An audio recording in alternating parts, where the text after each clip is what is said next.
Saipan ho ay walang kuryente dahil yung pananalasa po ng Typhoon Sinlaku. Ito yung maigi na lamang at hindi na ho nakaung-ung dito sa dito sa ating bansa. Jackie Resio, Jackie. Bumagsak ang mga puno at poste at tinangay din ng malalakas na hangin ang bubong ng ilang bahay sa Saipan, Northern Mariana Island dahil sa pananalasa ng Typhoon Sinlaku.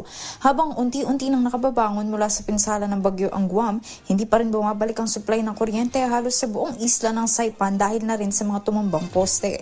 Pinaha at gumuho din ang lupa sa ilang mga lugar, kaya pahirapan pa rin ang transportasyon. Gayon din ang signal at wifi connection kaya hindi pa tiyak ang kabuoang pinsala ng bagyo sa Saipan. Nanalasa ang bagyo sa mga isla sa Pacific Ocean na sakop ng Estados Unidos simula Martes hanggang nitong Miyerkules. Sa pinakahuling bulletin ng pag-asa ngayong araw ukol sa bagyo, taglay nito ang lakas ng hangin aabot sa 155 km per hour at bugsong aabot sa 190 km per hour. Higit sa 1,000 residente sa Guam at Northern Marianas ang iniligas at pansamantalang nasa shelter ng American Red Cross at mga katuwang na organisasyon nito. At yan ang balita mula sa ibayong dagat. Ito si Jackie Resio ng DZRH, una sa Pilipinas, una sa Pilipinas.